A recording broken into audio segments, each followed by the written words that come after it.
Fala comigo, pessoal! Sejam bem-vindos ao Blockchaincast. Eu sou o Tom Souto e estou aqui para trazer novidades para vocês a respeito do multiverso das criptomoedas, em especial Bitcoin e USDT. E hoje eu estou acompanhado aqui do meu amigo, meu irmão, meu sócio, Rodrigues, que vai trazer bastante conhecimento para vocês a respeito do multiverso das criptomoedas. Rodrigues, dá um salve para a galera aí. Salve, salve, pessoal. Sejam todos bem-vindos ao Blockchain, né? Isso. Blockchaincast, né? Hoje aqui a gente está trazendo algumas informações, novidades para você que quer saber sobre o mercado de criptomoedas, Bitcoin e USDT.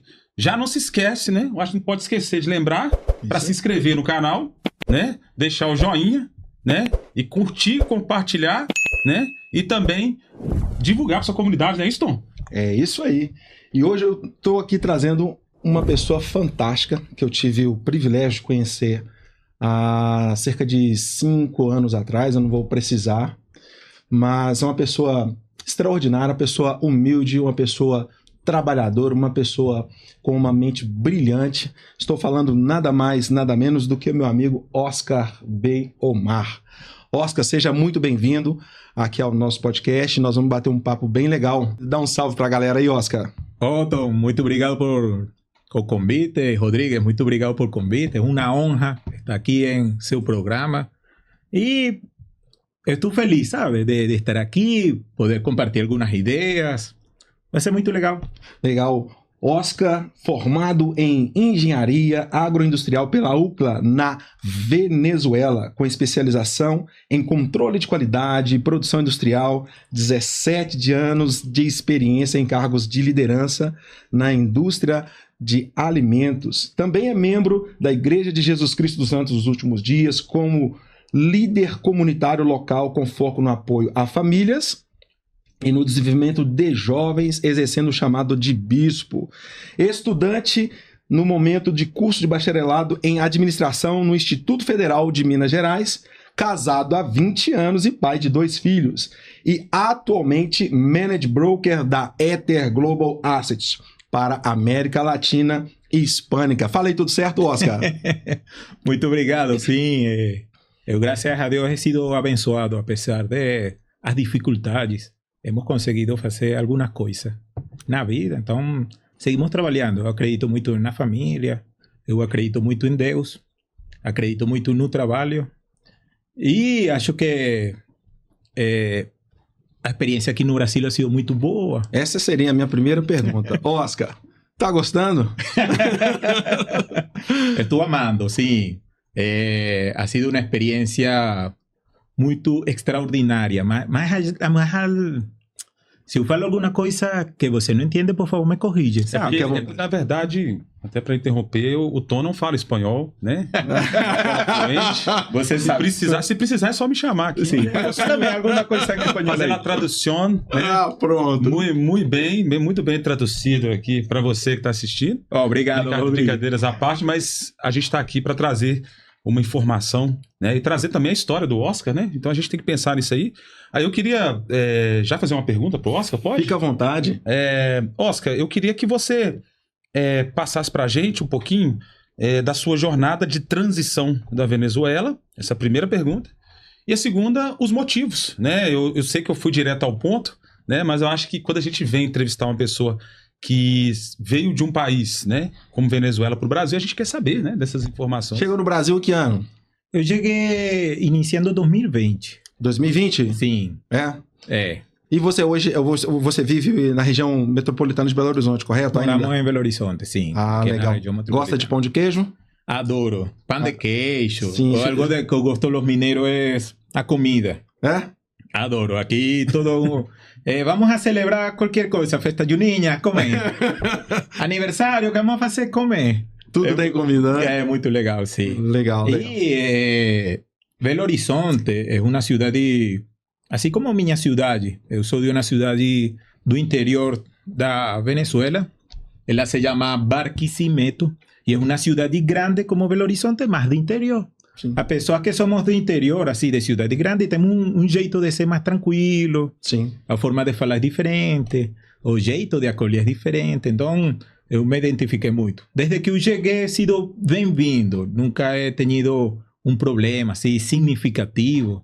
Por lo geral, as pessoas são muito acolhedoras. Eu gosto muito disso do mineiro e agradeço muito também. Ok, Rodrigo me perguntou como foi a vinda. Sim. A vinda foi muito simples. Eu quebrei na Venezuela. Já chegou um ponto onde não dávamos mais. Eu vi alguns sinais, sabe? E eu pensei, não quero viver essa situação. Mais adiante podemos falar sobre isso. Sim. Eu não quero viver essa situação. E eu liguei para um amigo meu, que é membro da igreja, se chama Carlos Wizard. É um empresário... Carlos Wizard é o empresário que é dono da Wizard, escola de idiomas, correto? Era dono da franquia, sim. Sim, um empresário muito sucedido aqui no Brasil. Ele é membro da minha igreja. Sim. E eu liguei para ele. Eu lembro, eu estava pesquisando. Na hora de eu tomar a decisão, família, temos que ir embora. Eu liguei para Estados Unidos, liguei para Espanha, liguei para Chile, Colômbia. Eu tive a oportunidade de conhecer alguns desses países, ligamos para lá. Deixa eu fazer uma pergunta até para parar seu raciocínio, antes de você explicar os motivos, né? Você está explicando sua transição. Até para o pessoal que está assistindo aqui a gente, né? Através do YouTube, né? E dos cortes que vão ter, né? Sim. Você que está assistindo a gente.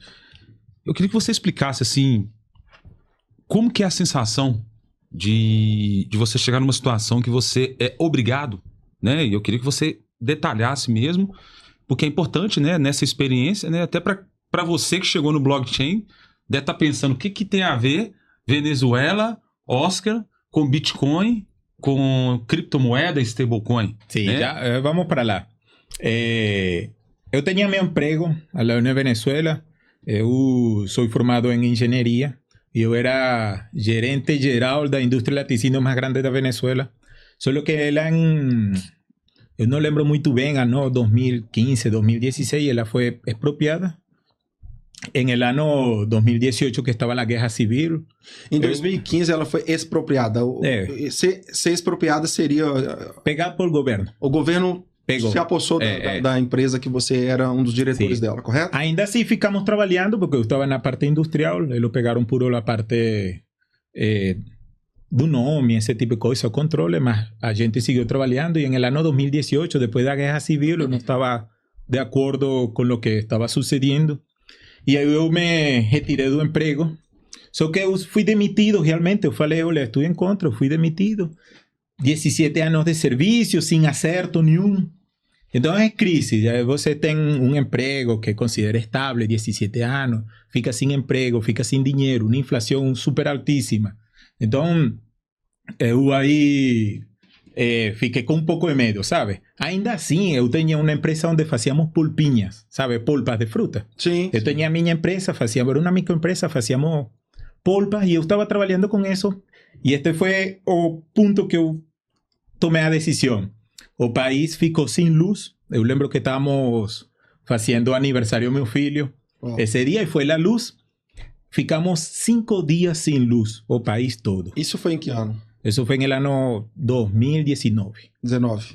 Foi exatamente 7 de março de 2019. O país inteiro ficou sem luz. Minha região ficou 7 dias. Desculpa, quando a gente fala de um país inteiro, nós estamos falando de quantos milhões de pessoas? Aproximadamente 28 milhões de pessoas. Ou seja, quase 30 milhões de pessoas sem luz durante 5 dias. 5 dias. E isso deve ter sido horrível, ou seja, caos, né? Horrível. O primeiro dia é de incertidumbre. O segundo dia você não sabe o que está acontecendo. Chega muito rumor, mas você não tem celular, não tem Wi-Fi, rádio, nada para saber. O terceiro dia é de caos total. Já o quinto dia é de assim como que aconteça o que tem que acontecer. Nossa. Aí eu perdi todo, desculpa aí, Rodrigo. Eu perdi todo em minha indústria. Eu tinha uma câmara cheia de produto congelado, eu perdi tudo. E aí eu falei, não, vou tomar a decisão. Quando o Rodrigo me fala que sentimento horroroso, Rodrigo, sabe que você perdeu tudo, você sabe que não sabe o que vender, não sabe recuperar o dinheiro, não sabe o que fazer, não sabe para onde ir. Então, esse vácuo, sabe, na vida do homem, que é protetor da família, eu acho que para mim foi muito oscuro, tenebroso. Eu não desejo essa sensação a ninguém. Para mim foi muito difícil. E aí eu juntei a família, iba a contar essa história, liguei para este amigo meu que é empresário, me convidou para Brasil, olha, vem para Brasil, aqui vamos interiorizar as pessoas. E foi que eu vim. Aí essa foi a minha experiência. Eu vou fazer uma pergunta, porque às vezes o pessoal vê essa situação da sua mudança, mas você que conviveu lá, teve um cargo, né, de executivo, né, numa grande empresa, foi um empreendedor. Quanto tempo durou e para chegar nesse ponto de você, abre aspas, ser expulso do seu país por causa de um processo ideológico, de um regime que foi desenvolvido e implantado? Olha, o problema que acontecia na Venezuela, acho que acontece com este tipo de regime, é que você não sabe em que momento vai acontecer a situação. Ela vai progredindo de a pouco. E você não sabe. Para mim, iniciou em Venezuela em el ano 2003. 2003, para mim iniciou. Por supuesto, eu acho que o responsável foi um presidente, já ele está morto, que se chama Hugo Chávez. Sim. Ele ganha a eleição na Venezuela em el ano 98. Eu lembro que eu estava fazendo faculdade. Uma pergunta. O Hugo Chávez, ele era um ex-presidiário? É isso? Ele foi preso e depois o pessoal acendeu ele ao poder, foi isso? Sim. Venezuela é muito complexo. Acho que todos os países petroleiros têm esse problema de ser muito complexo. Mas sim, Chávez ele fez um intento de golpe de Estado em el ano 1992, só que ele não conseguiu e ele foi preso. Sim. Ele foi preso por traidor à pátria, sobre todo porque ele tinha um cargo de... Eu não lembro se era teniente, sargento, e ele convocou esse golpe de Estado e ele foi preso. Só que por um indulto presidencial, ele foi liberado e ele conseguiu ser candidato presidencial em el ano 98 e ganha as eleições. Chávez era um cara popular, eu não posso ocultar isso, o cara era popular, mas eu responsabilizo a ele porque ele foi a mente que criou tudo o que veio detrás disso. Então, eu até para contextualizar, a gente vai, né, batendo esse papo aqui com o Oscar, né, para você que está visualizando e assistindo, a gente enxerga muito que o modus operandi é o mesmo, né? As promessas são as mesmas, né? Existe um processo ali de idolatria pelo próprio ambiente, né, de um Estado que resolve tudo. E as pessoas caem nessa promessa fácil, apesar que a Venezuela tinha um PIB que é per capita de primeiro mundo. Sim. Antes de Hugo Chávez, né? Então, nada bom que não possa piorar também. Sim. É isso? Sim, infelizmente. Sim. Olha, Venezuela era um país muito, muito bom, uma renda per capita muito boa. Eu lembro que eu tinha tias, eu estava muito novo, sabe? Minhas tias que eram professoras e uma que trabalhava de enfermagem. Elas iam a comprar roupa em Miami e as férias eram em Europa. Esse era o nível de um empregado público, sabe? Um nível muito bom.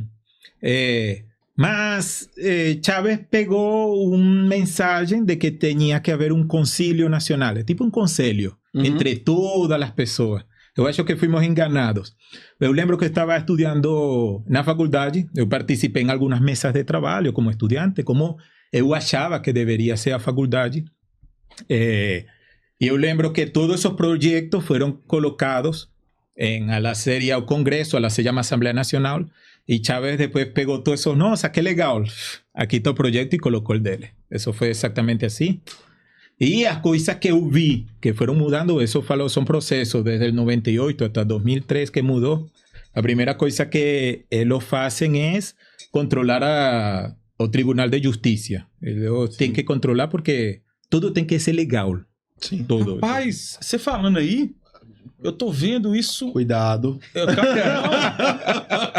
estou vendo isso acontecer lá pro lado lá no Afeganistão. Isso, no Afeganistão. Palau. Tem um país chamado Palau, não sei se você sabe. Sim, também é cultura, né? Não é só lá em Palau tá acontecendo também. A mesma coisa. É uma coincidência muito forte, sabe? Eu achei muito legal. Em Game of Thrones também, né? Também teve uma situação dessa, né? Onde o tribunal servia ao ditador, né? Lembrando que quando se tem uma estruturação dessa, não existe ninguém falando assim, oi, nós somos uma ditadura a partir de agora, né? Não. É silencioso e além do tribunal, teve alguma coisa a ver com a imprensa? Existia algum tipo de narrativa? Eu queria que ele falasse um pouco mais ali, assim, sobre... Eu fiquei curioso, eu tô a fim de fazer pergunta pra ele, eu tô muito curioso. Segura teu TDAH, só um pouquinho. Sim, Antes de você falar sobre isso, então ele começou a se apropriar da justiça, digamos assim, não só do legislativo como um todo, mas do judiciário. E depois, como é que foi essa progressão? Trouxe as pautas dele? Como é que foi isso aí? Me explica um pouco mais. Sim, o primeiro que lo fazem é controlar o Tribunal de Justiça, porque tudo tem que ser legal. Tudo tem que ser... Maduro é um presidente legal na Venezuela. Sim. Ele está legal. Mas que podamos falar que foi fraude a eleição, que é um ditador, ele está respaldado por la justiça da Venezuela. É complexo explicar, sabe? Sim. Mas tem que ser assim, desse jeito, porque tudo depois que vem de aí tem que ser muito legal. A segunda coisa que eu vi, sabe? Rodrigo, você brincou com isso, mas é minha opinião. Eu não sou experto político, eu simplesmente fui uma pessoa que morou lá. Eu morei antes da ditadura, eu morei depois da ditadura, eu sei as consequências. Então, eu estou contando minha história. Sim. Porque tem outra pessoa que pode ter outra visão também e pode falar que eu estou errado e legal. Tudo bem. Eu estou contando o que eu vivi, o que eu sei de minha história. Então, a primeira coisa que eu vi foi isso, controle de justiça. Primeiro, na Venezuela existiam 7 magistrados, acho que se chama aqui. Sim. Juízes. Assim, o Supremo Corte, alguma coisa do tipo, né? Depois aumentaram a 11, depois foi a 15, agora são 21. Todos controlados. Cada vez que eles se ven en aprieto, aumentam a quantidade e colocam os deles. Então, sim. Sim. E sobre a questão das mídias, a gente percebe que lá em Palau, o pessoal busca controlar as mídias, né? Deixa o pessoal de Palau saber.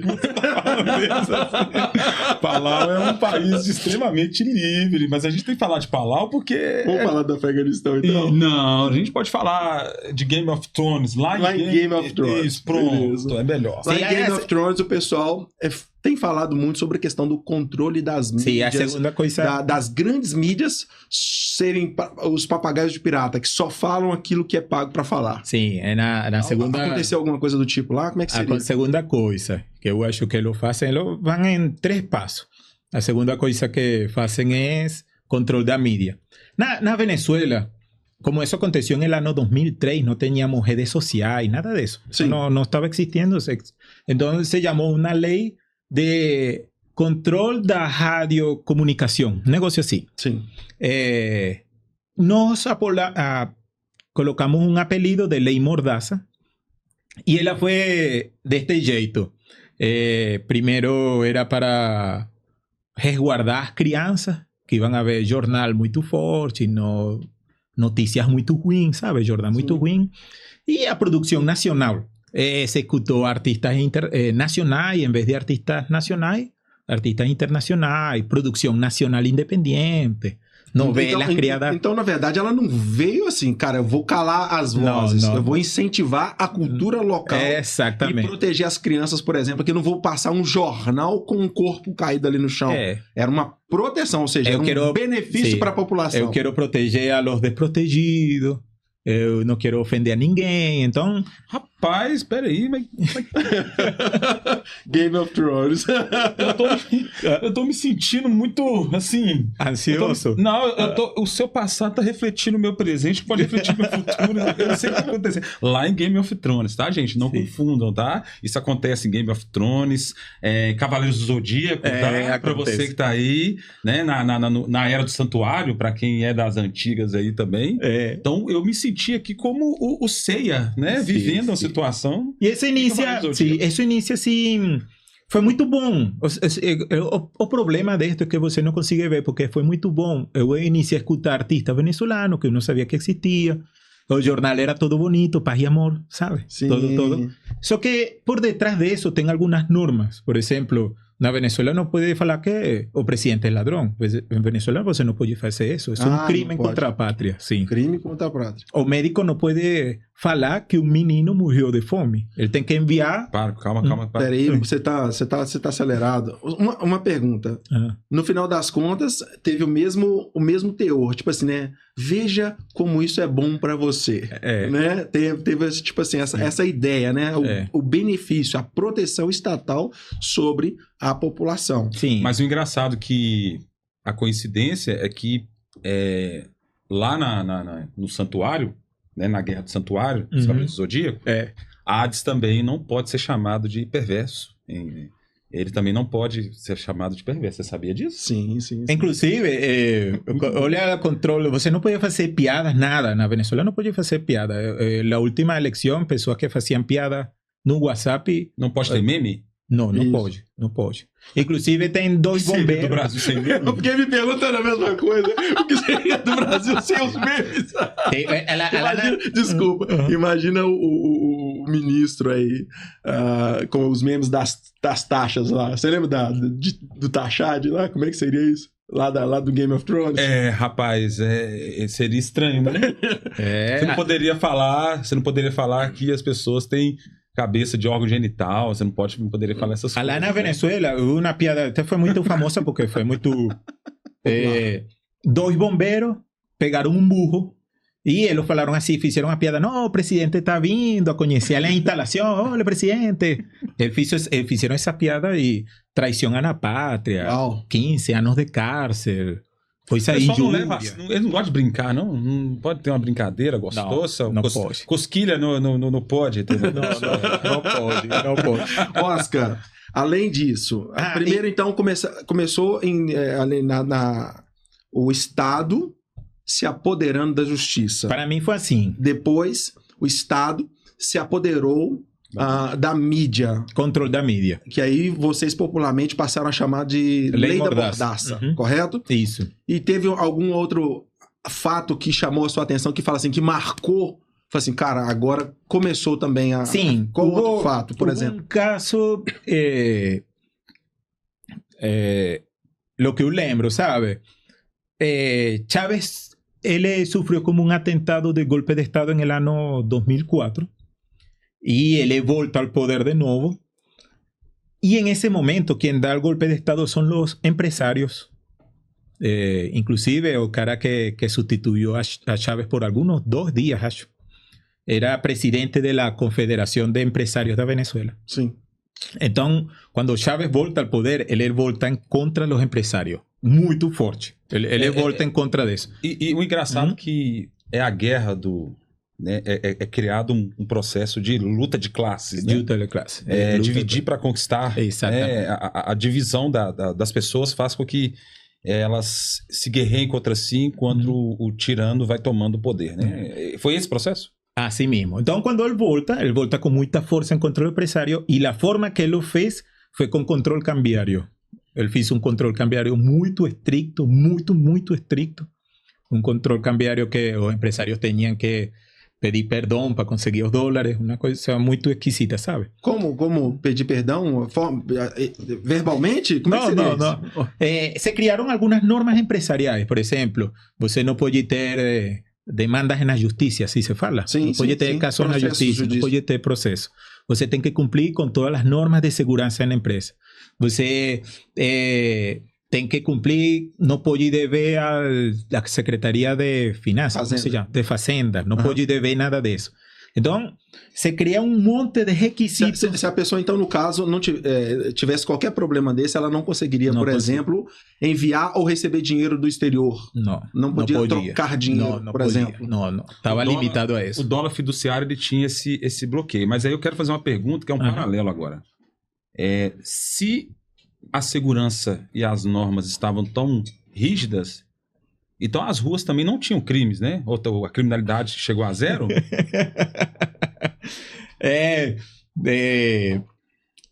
Venezuela, aunque você não acredite, actualmente Caracas é a segunda cidade mais violenta do mundo, depois de uma cidade em México. Não sei se é DF de México. Venezuela llegó a ter en el año 2012 7, dentro de las 20 ciudades más peligrosas del mundo, Uau. Venezuela tenía 7. Dentro das 20, Venezuela. A criminalidade se desborda, ¿sabes? ¿Se entiende esa palabra? A criminalidade? Aumenta. Extremamente alta. Sim, sim. Es muy alta. Sim. Cuando un tanque se cheia, se desborda, ¿cómo se fala? A água transborda. Transborda. La criminalidade vai... Ultrapassou os limites. Ultrapassou, sim, sim. Aqui muitas pessoas me falam assim, não, BH é perigoso. Meu filho, você não sabe. Não conhece. Não conhece que é perigoso. É porque chega uma hora que... o engraçado é que...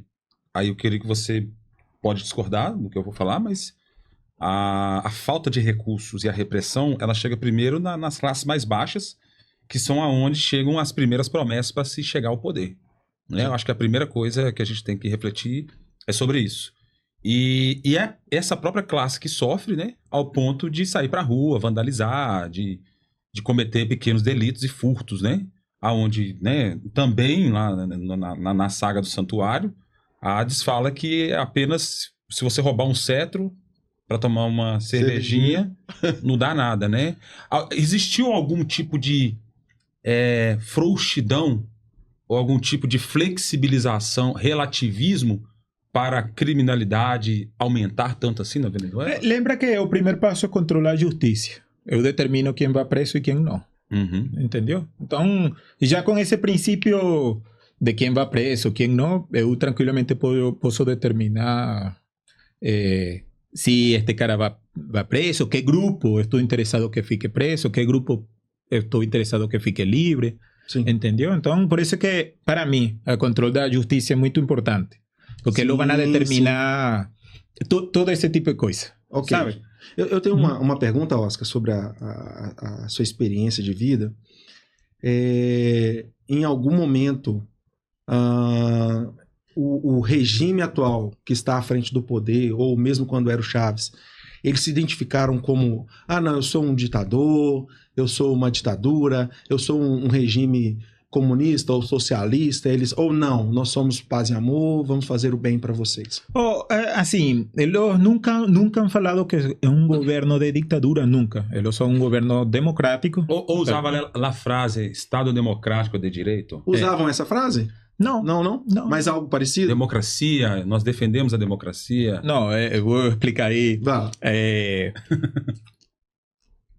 Então, eles sempre han falado que é democrático. E como acontece, depois deste processo de Chávez voltar ao poder e contra os empresários, ele volta com um ideal socialista. Inclusive, cambiaram o nome e se chama República Socialista de Venezuela. Se chama... E como que se chamava antes? República de Venezuela. Pronto. Entendi. Todo chegou a ser socialismo, todo esse populismo que fazem os socialistas, sabe? Os prócer, se entiende? Prócer da pátria, uma pessoa que historicamente fez algo por o país. Sim, ela chama um herói. Um herói da pátria. Então, eles iniciaram o Plano Social Simón Bolívar, o Plano Social Capitão tal. Então, iniciaram a fazer todo esse negócio socialista e eles abriram, literalmente falaram que el proyecto se llamaba Socialismo del Siglo XXI. Eso fue así. Wow. Fue literal lo que lo falaron. Y Chávez lo falaba. Estuvo implantando el proyecto del socialismo del siglo XXI. Ellos acreditaban que lo que iban a colocar iba a ser certo, iba a mudar o mundo todo, imagina. É uma utopia, né? Se colocar no lugar do eterno, né? Ou se colocar no lugar do criador é uma utopia. E o Oscar, observando a Venezuela hoje, né, eu estou pegando da sua história e trazendo para o nosso contexto atual, eu vejo muito que tanto a Venezuela quanto a África, né, o advento, né, principalmente você que trabalha hoje com criptomoedas, está ajudando, né, a desenvolver novamente a economia, né, principalmente você hoje que é um responsável Latam, né, na empresa que você atua, Aí eu queria que você falasse um pouquinho também, né? Aí, pegando esse gancho, né? Porque senão o pessoal que está assistindo aqui, você que está assistindo, está assustado, né? Fala assim, nossa, meu Deus, o que está acontecendo, né? Sim, mas há uma saída, tem solução, tem uma solução. Sim. Eu queria que você contasse um pouquinho quando você chegou e como que você se torna hoje um especialista, né, que trabalha hoje com algo tão livre, né? Sim. Que é o advento das stablecoins, do Bitcoin também. E aí eu queria saber o que você tem a dizer, né? Essa transição que você fez, né? E como que você enxerga as criptomoedas nesse cenário, né? Onde os países têm um processo aí até de privação da liberdade. Sim, eu queria dar licença, eu queria que você, em off, você me contou uma história muito legal que vai completar essa resposta.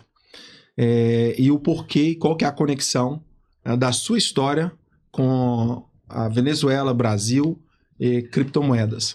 Você disse em off para mim que você e alguns amigos empresários na reta final da sua jornada na Venezuela, vocês pegavam aviões, fretavam aviões, iam em outros países para poder buscar dólar.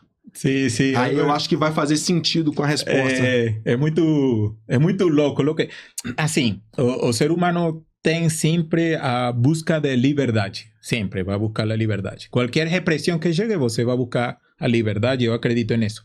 Y en la Venezuela, con ese control cambiario, Rodríguez, se iniciaron a crear mecanismos para intercambio de monedas. No existía nada de esto de Bitcoin. Sí. No, eso aconteció el control bancario 2003, Bitcoin es del 2008. ¿Qué hacía la gente? A gente literalmente pegava cartão de crédito de viagem, a gente viajava a outro país, um negócio assim, e juntávamos uma galera toda, comprávamos pacotes de viagem mais barato, porque era atacador, não? Sim.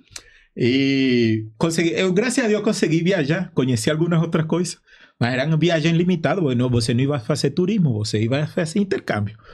E trazíamos esse dinheiro, então era todo Quais países, por exemplo, sair da Venezuela para quais países? Inicialmente podíamos ir a regiões tipo Brasil, Colômbia, inicialmente. Depois o governo ampliou um pouco mais a rede, então tínhamos que ir México, Argentina, Espanha. Havia um incentivo do governo para vocês irem viajar para buscar dólar? Havia um dólar que se chamava preferencial. Havia um tipo de dólar que se chamava preferencial. Exemplo, o dólar atualmente aqui no Brasil, para dar um exemplo, está em 5 reais e esse dólar custava 50 centavos. Entendi. Entendeu? Então você ia, pegava $1.000, ia pagar 500 reais, 50 reais. Sim. Ia voltar e vendia a 50.000. Sim. Você entendeu a jogada? Sim. Era muito louco. No início, até que para quem dolarizava, era um lucro, né? Aproveitar daquele momento triste que era vivido no país. Mas a população sempre vai buscar um jeito de sobreviver. Lá na Venezuela tivemos a ideia do Bitcoin no ano 2010. Inclusive eu tive uma irmã que eu assessorei, imagina, para comprar máquinas de minerar Bitcoin. Ela comprou 4, eu lembro. Isso foi no ano 2012. E foi uma saída, o Bitcoin foi uma saída na Venezuela, fazíamos mineração, se vendia, tudo era muito abstrato nesse ano, sabe? Artesanal, no português a gente falaria. Artesanal, tipo... Manual.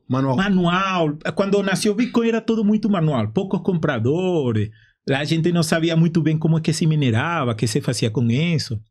O principal golpe das criptomoedas, quando falo golpe, é assim baixo, sabe? Quando baixou. En el año 2014 estaba todo bombando, todos emocionados. Estamos ganando dinero con Bitcoin. Costaba, acho que $1.000 costaba un Bitcoin. Y él bajó a 300 y todos perdimos dinero. Wow. Todos. No hubo capacidad de expor las máquinas, se fue a la expor. Sí. De actualizada. Todos perdimos dinero. Yo lembro que mi hermana tenía tipo unos 30.000 dólares y un día para otro tenía 10.000. Eso fue una crisis para todo el mundo. Y abandonamos ese negocio. Se soubesse que aconteceu o que aconteceu hoje, né? Teria esperado a curva aí, né? Eu fiquei muito feliz. Você colocou um stop loss nas máquinas de mineração. Sim, eu fiquei muito feliz quando fui convidado à empresa de vocês. Eu conheço a Tom muitos anos. Eu conheço 5 anos. Eu sempre achei interessante o que Tom fazia com os times, sabe? Os meninos eram muito educados. as equipes, atenciosos, as equipes dele. né? E eu, não sei, Isso é eu verdade. gostaria. Inclusive, eu acho que enviei currículo há muito tempo. Eu não me lembro. Eu não lembro, acho que sim. Mas tudo, eu gosto muito do provérbio de Salomão que diz que tudo tem o seu tempo. Sim, né? sim, sim. E quando eu fui convidado e vi os negócios de vocês, eu falei, nossa, eu precisava disso há uns 10 anos. Porque é liberdade, sabe? A Ether, eu posso falar um pouco da Ether? Eu queria te perguntar, tá? Aqui eu anotei essa pergunta. Para vocês, o que significa a palavra liberdade? Para você, Oscar. Oh, a liberdade é minha capacidade, minhas próprias escolhas. Quando eu posso escolher, eu propriamente posso escolher, eu acho que tenho liberdade. Que eu posso escolher sem nenhuma influência. Ou seja, que eu não esteja obrigado a ficar em algum lugar ou sair de algum lugar, por exemplo. Para mim, isso é liberdade. Eu gosto sempre de viver sobre meus preceitos e essa é minha escolha. Quando eu escolho por mim, eu acho que é liberdade. Vocês tinham liberdade na Venezuela antes do regime socialista? Tínhamos muita liberdade. Tinha? Quando você tem liberdade, tem oportunidade, sabe? Sim. Por exemplo, eu venho de meus pais são muito pobres, ou eram muito pobres. Minha mãe não conseguiu fazer ensino médio.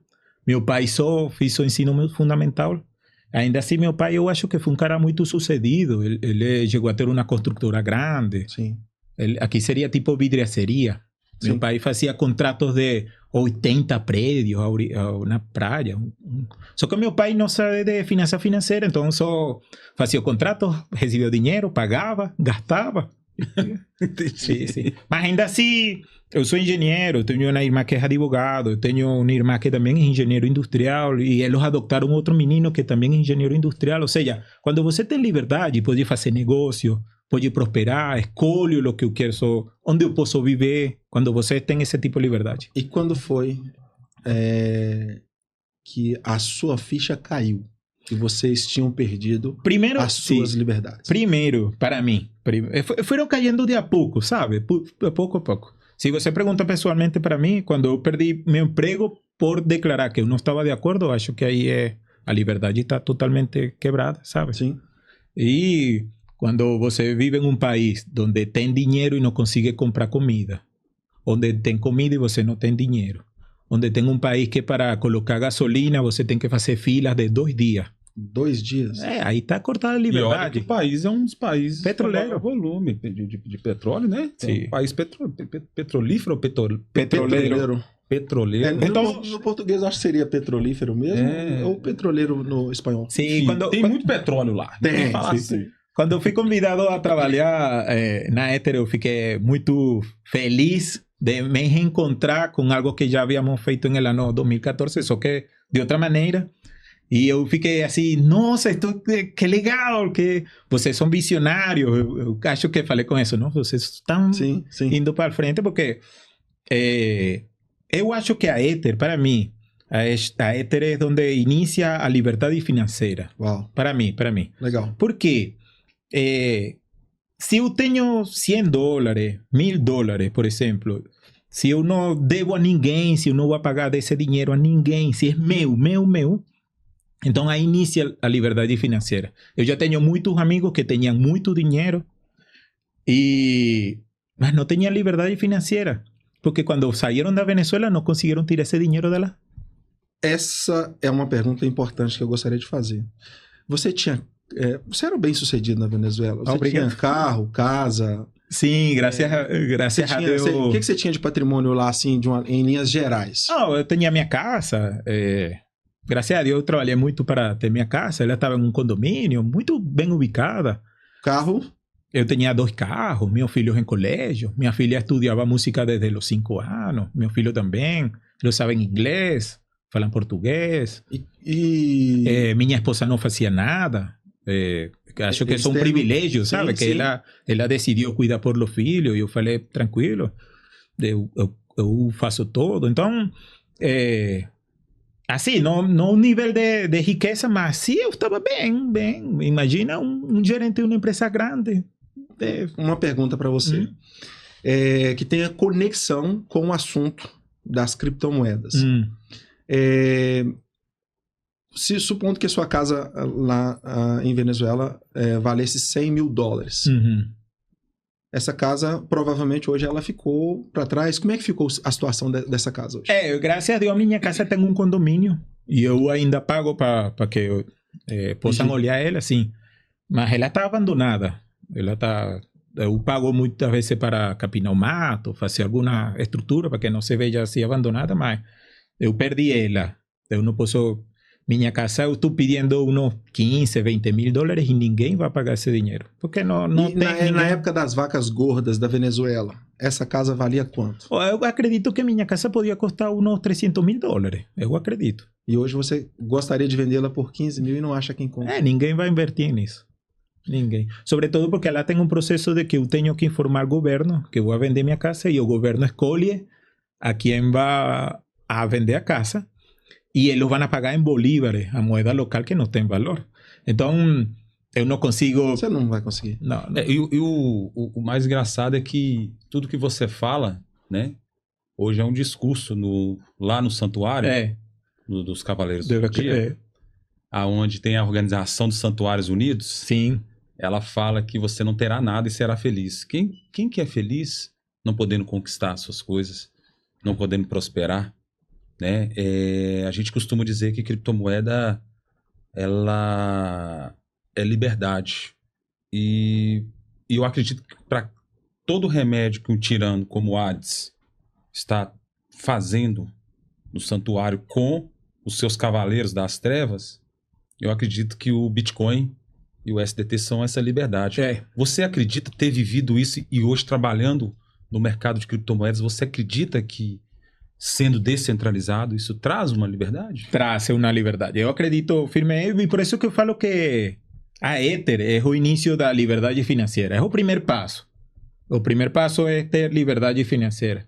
Sim. A Ether é uma empresa global e nossos principais serviços são financeiros DeFi. Esse é o principal o que a gente faz. Desculpa só te interromper, né? Mas para quem não sabe o que é DeFi, é um significado no Brasil para finanças descentralizadas. Né? A blockchain, as carteiras, né? Onde você faz trânsito sem ter um impeditivo ou ter um governo opressor, né? Isso. Como aconteceu na Venezuela e acontece hoje em Hades, né? Isso. E como funciona? É simples. Abrimos uma conta, desde coisas tão simples como abrir uma conta normal, como fazer transferência a nível global. Seriam as carteiras, Oscar? Temos alguns serviços, sabe? De transferência. Mas a Ether faz isso. Desde coisas muito simples de ter uma conta com privacidade, com eficiência tributária. A gente faz como poder transferir esse dinheiro a nível global. Eu fico impressionado porque eu precisava isso no ano 2008 na Venezuela. Eu precisava assegurar esse tipo de coisa e ela não tínhamos. É exatamente por isso que eu falei a respeito de liberdade. Você estava me contando, a gente vê muita coisa na internet, né, Oscar? E a gente vê algumas coisas que você chega até a duvidar. Por exemplo, eu vi alguns imigrantes falando que durante o processo de imigração, algumas pessoas sofreram alguns danos para sair da Venezuela. Por exemplo, pessoas que tinham algum determinado recurso tentaram sair pelas fronteiras e eu vi algumas pessoas falando que tinham revistas policiais nos postos de saída da Venezuela, verificando ali se tinha algum ouro, algum dinheiro, dólar. Conta pra gente um pouco mais sobre essa experiência. Eu vi alguns casos de pessoas relatando também de exposição, de nudez, até de violência sexual. Me conta um pouco sobre isso. Tom, você pode assustar a nossa audiência? Você pode assustar o pessoal. Brincadeira. A realidade é dura, né? É dura, mas eu faço questão que ele narre esses fatos, porque eu vi algumas coisas e eu já conversei com ele em particular e ele me conta algumas coisas que você fala assim, o pessoal de o pessoal lá de Game of Thrones precisa saber como que é a realidade dos fatos de Hades. Então, conta pra gente, Oscar. Quando o regime é muito forte do controle cambiário, é um processo. Primeiro as empresas e depois as pessoas. Em Venezuela, ter dólares era como ter droga. Agora está dolarizado. Mas na época que eu estava lá, isso era pior que carregar droga. Se o policial te aborda na rua, por exemplo, você está ali com $100, era um problema? Quando isso? eu estava, houve uma época em que foi assim. Agora é assim não. Agora está mais não tem dolarizado. Alternativa, né? Sim. Essa é a verdade, né? Mas na época, ter máquinas de Bitcoin, isso era... Eu lembro que a gente fazia traficante. Pior que traficante. Pior que... Eles falavam que a máquina pegava muita luz e lá na Venezuela, como bom país socialista, você não paga luz. Tem que cuidar com alguma coisa. Alguns oferecimentos assim. Peraí, parece que eu vi alguém falando de benefício para as pessoas não pagarem a luz aí recentemente. Foi lá em Hades. Foi em Hades, né? Foi o povo lá de Hades, né? E o CEIA. Na verdade, está o CEIA, o Sisley e o Shiryu tentando libertar o povo. Inclusive, o Shiryu não está em Hades. Ele está fazendo lobby na saga do prólogo do céu, dos Cavaleiros do Zodíaco. Qualquer parecido, tentar libertar o povo. Galera... Mas diz que lá em Hades não se paga a energia não. que vem divina das luzes do rei Hades. Foi determinado e as pessoas estão gostando, né? Quando é de graça é gostosinho, né? A gente sabe que a porta do inferno ela é larga, né? Meu amigo, nada é de graça. Eu aprendi isso muito duro. Quando eu me formei de 21 anos, o primeiro que eu fiz foi comprar um carro grandão. Na Venezuela gostamos de carro grande. Eu comprei um Chevrolet Malibu del ano 84 e tinha um motor de 8 cilindros. Uma máquina que bebia 80 litros de gasolina cada 3 dias. E eu não pagava nada. Nem de gasolina também? Agora, eu também quero. Não é bom. Agora eu não posso pagar luz. Eu quero ir para Hades, porque Hades tem socialismo. Eu quero ir para Hades depois de ouvir isso aí. Não, era muito engraçado, sabe? Eu pegava meu carro, ia para a praia, à toa. E você não sente isso. Lá em Hades tem um festival chamado Hades Palusa. e ele tem uma esposa chamada na verdade, eu vou chamar ela de Anja, tá? Para não falar outro nome. E eles viajam muito. Eu gostei desse negócio. Acho que se desenvolvesse um benefício para todos para viajar, gasolina de graça, isso é uma delícia. Carnaval. Eu estou pagando a gasolina mais cara do mundo. Eu não posso morar em minha casa. Eu não posso ver meus pais. Eu não posso exercer minha profissão. Na Venezuela não pode nada disso mais. Eu não estou morando lá. Eu não posso trazer... Tristeza. Eu não posso avaliar meu diploma. Eu tenho que estudar de novo. A fazer outras habilidades. Então, eu paguei a gasolina mais cara do mundo. E ainda estou pagando isso. Você entendeu? Então, nada é de graça. Sim. A luz não é de graça. Alguém vai pagar. Eu estou pagando isso ainda. Sim. Meus melhores anos de minha vida eu dediquei na Venezuela e eu acho que eu deveria estar colhendo agora esse fruto. Iniciar em outro país, a minha idade, para mim é difícil. Aprender outra língua, outra cultura. Sim. Só que eu sou, sabe... Resiliente, né? Legal, né? Vamos que vamos. Uma coisa importante, né? E até para o pessoal entender, com essa experiência que você teve de vida nessa mudança, mais a sua atuação no Ether, você hoje inicia um projeto Latam, né? Você hoje inicia um projeto de expansão justamente para ajudar empresários, tanto no Brasil quanto na América Latina, como que o Bitcoin, o SDT, o SDC, as stablecoins, né? E o próprio Bitcoin pode trazer liberdade para as pessoas. Você vivendo isso, como que você hoje... O que você falaria hoje para um empresário que está assistindo a gente nesse momento? Invierte com a gente, definitivamente. Por exemplo, nós temos clientes na Bolívia, umas pessoas que eu estou atendendo. E o primeiro que me falou foi, não temos dólares na Bolívia. Não temos. Todos estão indo ao USDT. Uau.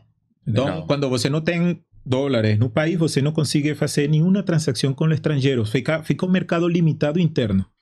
E se o mercado interno está em crise, então você não tem nada. O dólar USDT, só para o pessoal entender, é o dólar digital. É o dólar digital. É uma stablecoin, sim, digital. Isso, uma stablecoin, que é mais simples, é isso, Oscar? É isso. Então temos essa possibilidade. Eu lembro que o cliente, o parceiro, realmente. Me falou, não temos nada de dólares, esto es una solución. Es muy legal.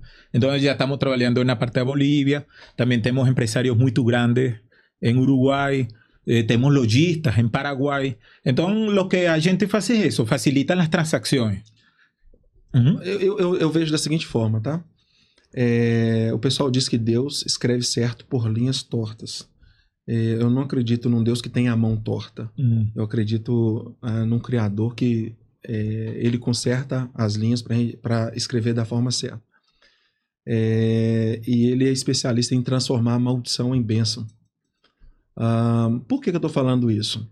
Porque você teve uma jornada ruim e que se existissem, por exemplo, as criptomoedas, como Bitcoin e o USDT, que é o dólar digital que a gente está falando aqui, por exemplo, na Venezuela, vocês teriam um pouco mais de liberdade para poder sobreviver.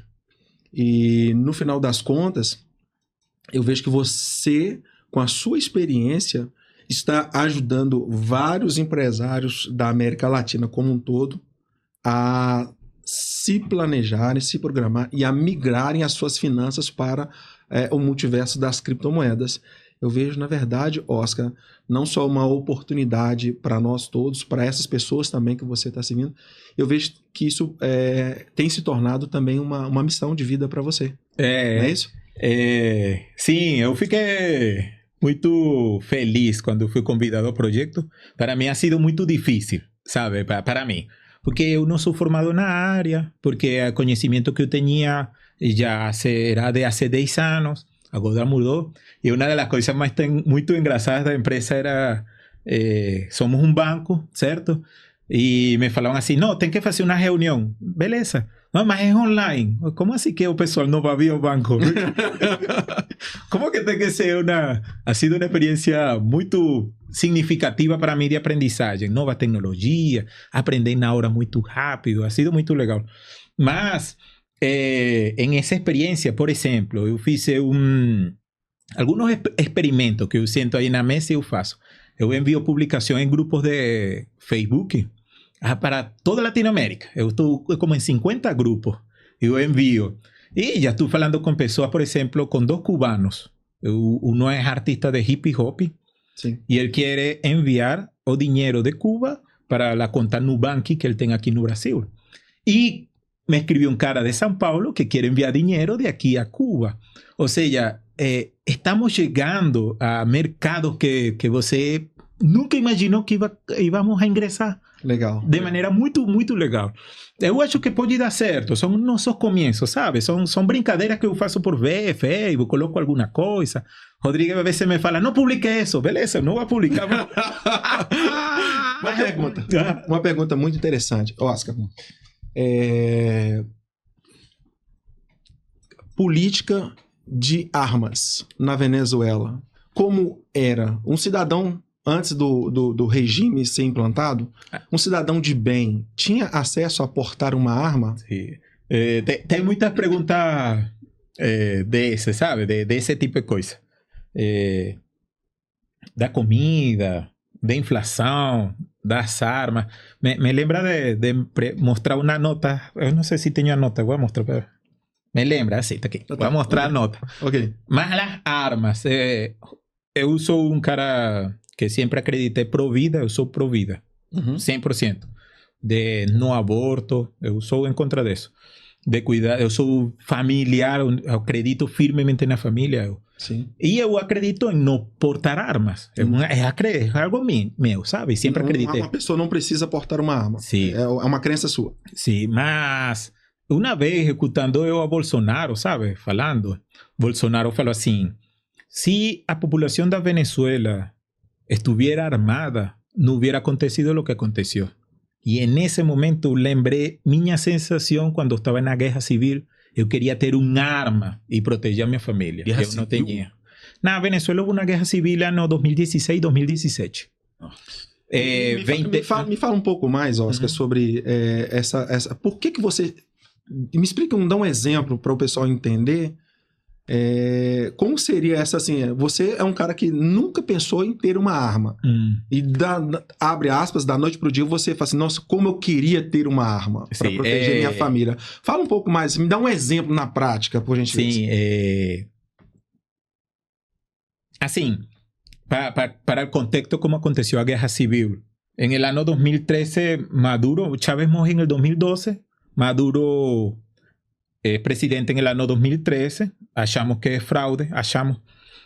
Y en Venezuela se pide que cada 3 años la población avalíe al presidente. Entonces él tocaba en el 2016 hacer esa avaliación, nos llamamos referendo consultivo, era una consulta. Y el Tribunal Supremo, volvemos al control de justicia, ellos falaron así, no precisamos hacer eso. Si o cara es popular, está todo bien. Y ahí caímos, no, estamos en dictadura. ¿Cómo que no podemos tirar ese cara? Y se formó una lucha popular que duró aproximadamente 2 años, 20.000 muertos. Maduro tiene que pagar eso. 20.000 muertos, 4.000 desaparecidos, 15.000 presos políticos. Eso está registrado. Eso no estuvo inventando así nada, ¿sabes? Eso está... Maduro tiene que pagar todo eso. Y entonces, ¿qué acontecía? Por lo general, lo que hacían a manifestación para tirar el gobierno eran rapaces, tipo 18, 25 años. Y en las noches hacían a manifestación. En las noches ellos iban a las casas, a nuestros condominios, y la policía entraba a los condominios, pegaba a los meninos dentro de la casa, podía quemar casa, acabar con la casa y todo, y desapareció menino, moría. Era um negócio assim. E nesse momento, quando você sabe que... Desculpa, houve algum momento de você presenciar alguma cena dessa, assim, de você ver uma casa, a polícia ou uma milícia do governo entrar numa casa, incendiar, queimar, atirar numa pessoa? Eram vizinhos meus. Vizinhos seus? Vizinhos. Não do lado da minha casa, mas sim... Próximos. Moradores del condomínio. Eu vi isso. Oscar. E nesse momento, fazíamos barricadas, ¿se entiende? Barricada. Sim. Impedir que a Guardia Nacional, ela sería tipo como la policía militar, ela se llama Guardia Nacional, entrar a los condominios, pegar a las personas. Y ahí es donde yo falaba, Dios mío, yo quiero defender a mi familia. Eu preciso, ¿sabe? Porque si llegaban por error a minha casa, não tinha conversa. Ninguém podia. Graças a Deus nunca aconteceu nada mais. Houve em algum momento um desarmamento da população forçado? Sim. Como é que foi? Não foi na força? Não foi forçado. Mas sim, por exemplo, porte de arma foi ilegal. Incentivado. Sí, foi incentivado. As casas estas de prática de tiro, como se chama? Clube de tiro. Fecharam tudo. Vendas de armas foram ilegales para a população. Brinquedos. Estos brinquedos de armas eran ilegal. Así, pistola de agua. Sí. Ilegal. Nada que fuera así, todo ilegal. Entonces, desarmar a populación también. Si você tenía un arma, por ejemplo, costaba $2.000. Eu pago $4.000 e você me dá sua arma. Então houve algo parecido, assim. Como é que é o nome do... Game of Thrones? Ou em Hades, né? Em Hades. Isso. Em Hades, em 2002 ou 2003, se eu não estiver enganado, houve um incentivo para o cidadão pegar a sua arma e devolver para o Estado, porque o Estado iria proteger todos eles. Inclusive, Hades usou as pombinhas, né? Ah, teve pombinhas? Teve pombinhas da paz e teve alguns... celebridades que trabalhavam para Hades. Para quem não sabe, Hades é um local, tá, gente? E Hades é uma pessoa também que comandava. E Hades nunca morre, tá? Eu só queria deixar aí uma mensagem no ar. E aí, no final das contas, você já viu a pombinha da paz deles? Como é que funciona? Você já viu já? Diz que ela era assim, ó. Assim. Só que, no final das contas, ela acaba fazendo assim, ó. E tem assim, ó. Você faz assim e assim. Mas houve esse incentivo. Então, se você tinha uma arma na Venezuela, sendo um cidadão de bem, o governo falou assim, não, se a sua arma custa $2.000, eu te pago 4 por ela. Exemplo. É isso? E aí, no final das contas, a população, sem nenhum poder de resistir com armas, ficou literalmente refém do Estado depois. E é interessante, Venezuela... por muitos anos ha sido un país muy violento sin armas. Sem armas. Sem arma. E muito violento. Então fica o paradoxo. Paradoxo? Sim, paradoxo. Como é que não temos arma e somos muito violentos? É porque o cidadão que porta uma arma ilegalmente, ele não tem que dar continência pro Estado. Oscar, eu queria fazer uma pergunta, né, que tinha deixado para agora, que é uma última pergunta. Eu quero encerrar a minha parte aqui com uma última pergunta para você, né? Lá em Hades, e o Imperador Hades, algumas pessoas que são moradores, né, que eu acredito muito na inocência do ser humano. O ser humano tem pessoas que são tão verdadeiras que elas não têm maldade dentro delas. Em 2026, em Hades, vai ter uma eleição, né, e alguns têm ainda uma fé que vai acontecer algum tipo de alternância de poder, que Hades vai sair, vai entrar outro, o Poseidon vai entrar, ou vai entrar outro titã qualquer. Isso, outro titã qualquer. Que recado você deixa para as pessoas que ainda alimentam uma esperança, né? Até porque em Hades existe também o advento de uma tecnologia de última geração, onde as pessoas votam, né? Que elas depositam o voto. Inclusive era a mesma tecnologia, né, da Venezuela, né? Que você deixa lá, que hoje comanda. Que recado você dá para essas pessoas que ainda acreditam que em 26 em Hades vai ter uma eleição, que talvez Poseidon possa retornar? Muito bueno. Sim, é uma opinião muito pessoal. Sim, isso, é uma opinião pessoal. Nunca confie em promessas de que a eleição vai ser melhor, nada disso. Procure sempre sua liberdade financeira, sempre. Liberdade financeira, liberdade como pessoa, sabe? Eu gostaria de falar muito, não, vote por tal político, mas não vai solucionar. E eu acho que já o caminho está sendo traçado, eu acho. Então, procure proteger neste momento. Procure proteger seu bem. Procure fazer inversões diversas. Procure entender que Bitcoin, que é o mercado DeFi, como eu posso utilizar o USDT para proteger meus bens. Mais que fazer uma campanha política, eu gostaria de ensinar esse tipo de coisa, sabe? Legal. Eu queria... Posso fazer um merchan sobre isso? Pode? Fica à vontade. Depois eu quero terminar com uma pergunta fatal. Tá, então a fatalidade vai ficar pro final. Aproveitando que o Oscar pontuou, para você que quer entender sobre criptomoedas, quer se formar como broker, quer operar nesse mercado, né, de compra e venda, né? Lembrando que não é investimento, mas sim reserva, né? E também para você conseguir saber como é que faz para você proteger seu patrimônio das pessoas que você gosta, com custódia internacional ou autocustódia, né? Você pode sim, né, tá nos procurando, né? Aqui no YouTube, abaixo aqui vai ter um link aonde você pode clicar para você receber maiores informações, para você se formar, né, como um broker, né? E se tornar também um profissional, assim como o Oscar hoje é um profissional Latinoamérica, né, além de Brasil, que faz esse belo trabalho na vida dele e na vida das outras pessoas. É isso? Tom, passo para você. Oscar, eu confesso que ontem você me contou uma história nos bastidores, em off, e a gente estava se programando para estar aqui nesse dia gravando esse podcast. E eu sou pai de uma mocinha de 4 anos. E minha esposa está grávida de 7 meses de um menino. E eu confesso para você que você me falou uma coisa que perturbou minha alma. Então, Oscar,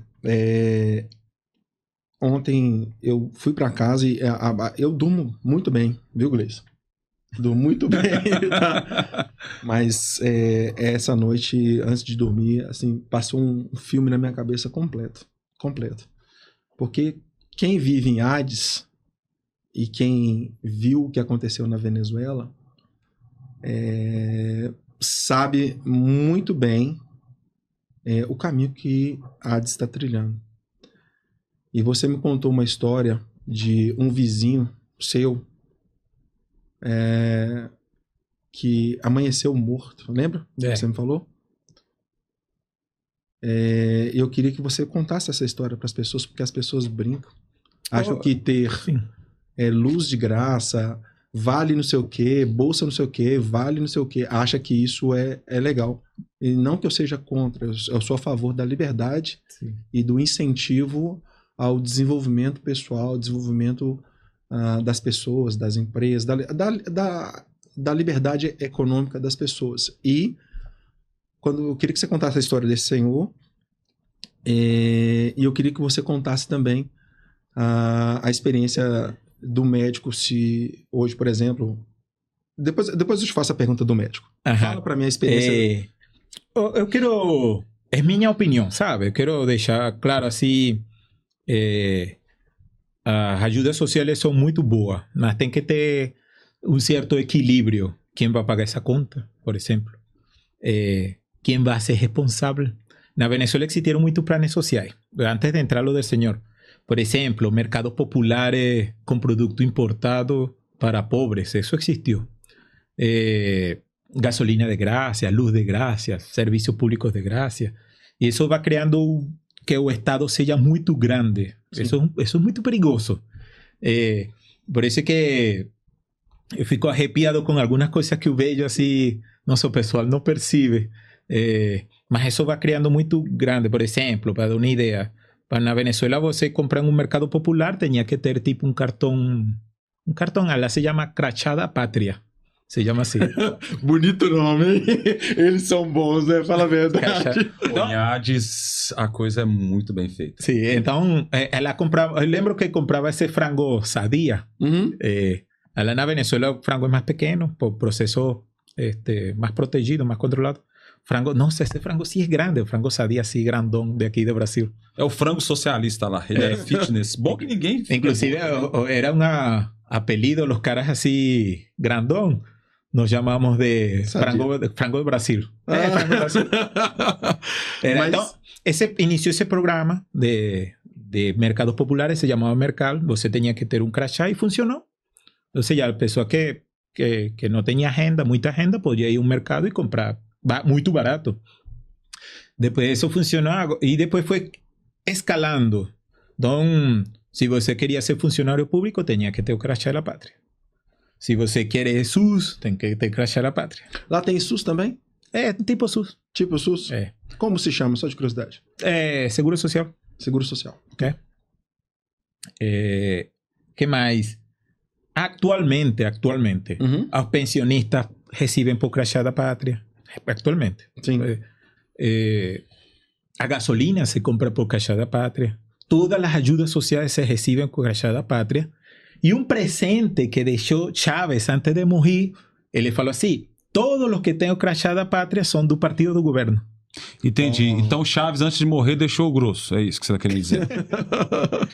Então, acontece. Eu quero deixar, porque as ajudas sociais elas são muito boas.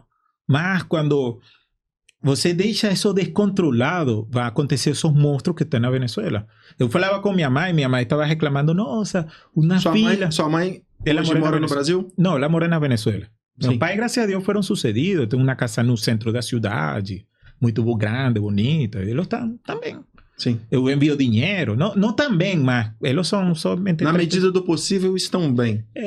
E então falou, minha mãe reclama assim: nossa, eu tenho que fazer uma fila muito grande para cobrar, para pegar a aposentadoria. Eu falo: mãe, são $30, deixa isso assim.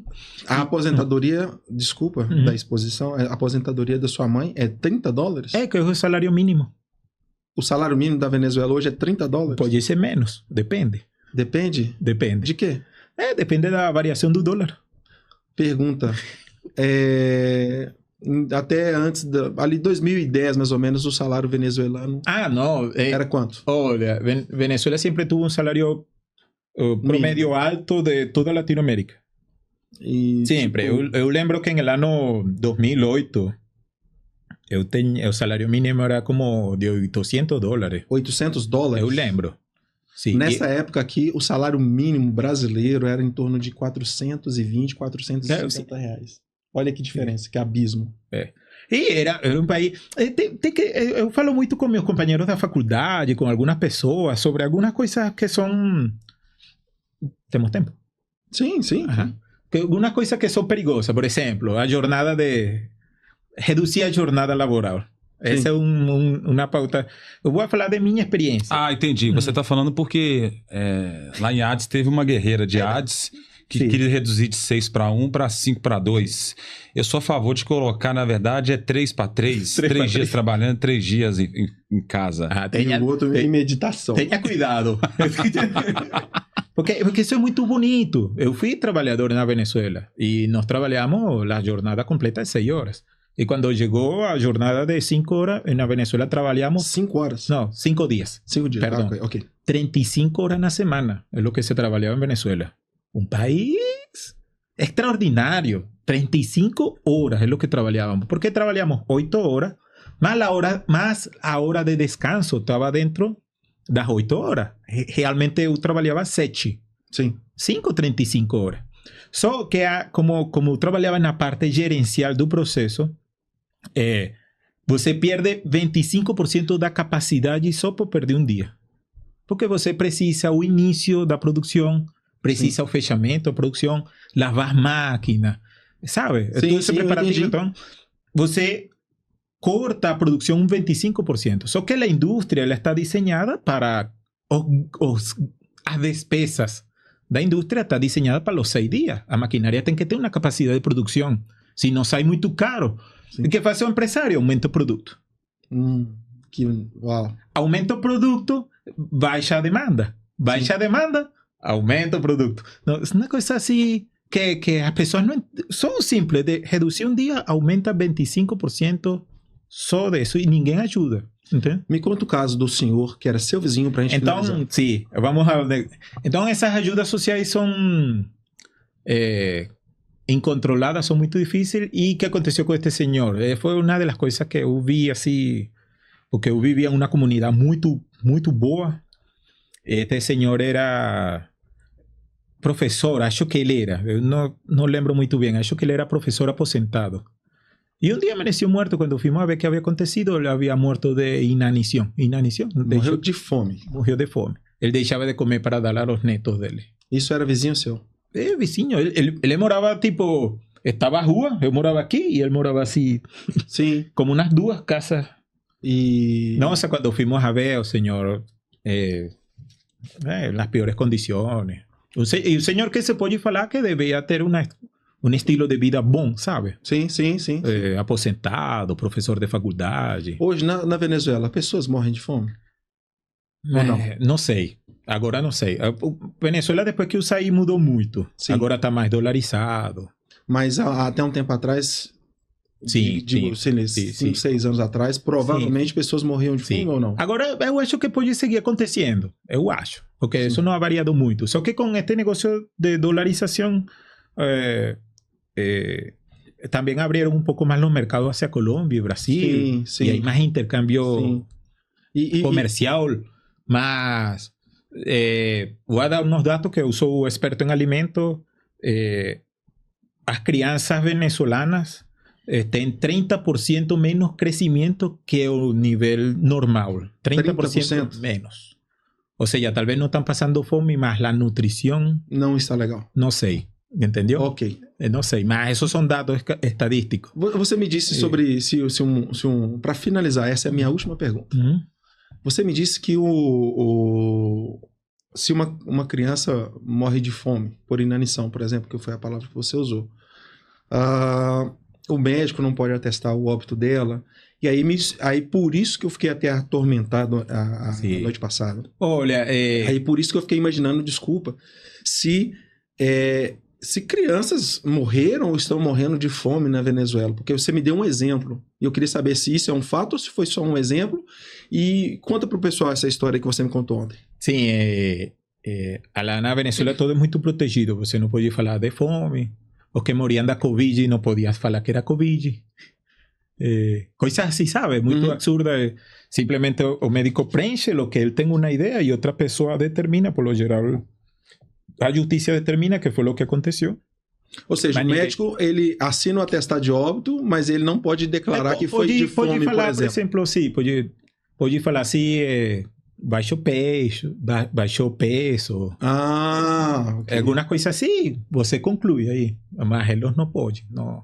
Aí tinha aí tinha uns funcionários do rei que declaravam de fato o que aconteceu. Pode ser perigoso para eles. Então... Na Venezuela essa parte é muito complexa, sabe? Sim, Eu não sei como está agora. Eu já tenho 5, 6 anos que eu não voltei para lá. Eu acho perigoso para mim. Qual era a outra pergunta?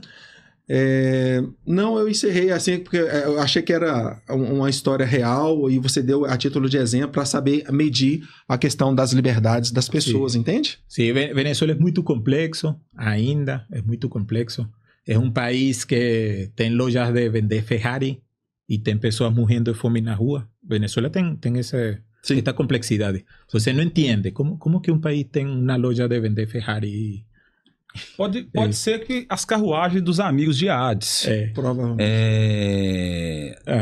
Dos amigos de Hades, né? Que são os amigos do Maduro. Sim. Eu queria, para encerrar, passar um recado para você que está assistindo esse podcast, né? Não se esquecer, né, Tom? De se inscrever no Blockchain, ativar as notificações. A gente vai estar sempre postando alguns conteúdos aqui relacionados a Bitcoin, liberdade, relacionados a USDT, stablecoins, como você pode transacionar nesse mercado, para você que quer conhecer e quer entender também.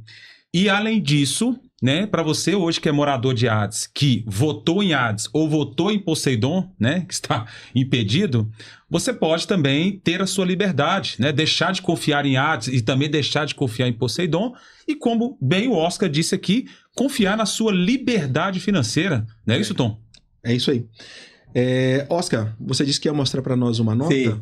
A inflação na Venezuela é muito alta. Eu sempre mostro isto e as pessoas ficam surpreendidas. Quem é que está na foto aqui? Opa. Esse é um prócer da pátria, um herói. Vou mostrar na câmera. Olha essa nota. Aproxima. 1 milhão de bolívares. É isso? Põe na câmera. Isso. Olha isso. Vou virar para essa aqui que vai ficar melhor. É isso? Deixa eu ver aqui. É de lá mesmo, né? Isso. 1 milhão de bolívares. É como se fosse... Encerrando com 1 milhão, é isso que você está querendo dizer? Está encerrando o podcast com 1 milhão. É como se fosse 1 milhão de reais. Uma nota, imagina uma nota de 1 milhão de reais. Não, mas tem que perguntar o valor. Isso aqui hoje na Venezuela serve para alguma coisa ou não? 90 notas dessas é $1. Que beleza. É isso aí. Eu acho que... Podemos concluir? Você pode manter o seu dinheiro como está, ou você pode ter a sua liberdade através das criptomoedas.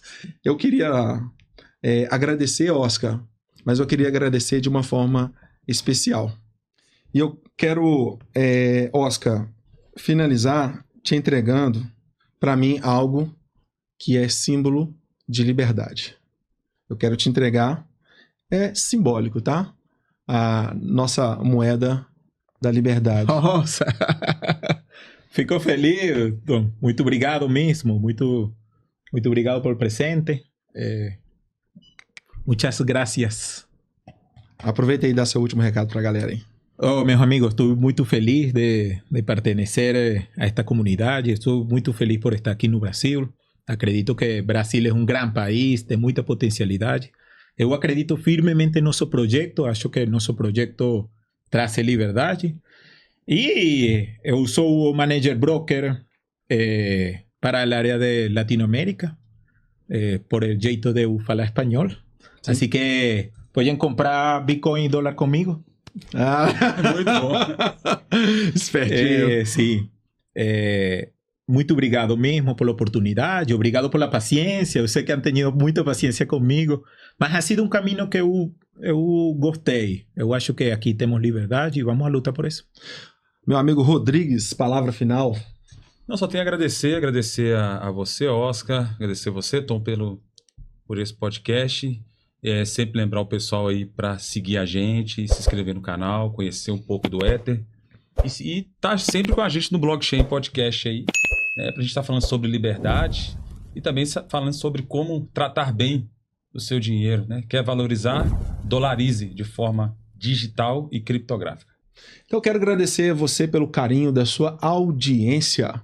Nós sempre estaremos aqui trazendo novidades para você aumentar o seu conhecimento. Hoje não foi tão técnico o nosso bate-papo, mas foi uma jornada extremamente oportuna para que nós possamos abrir os nossos olhos a respeito das realidades.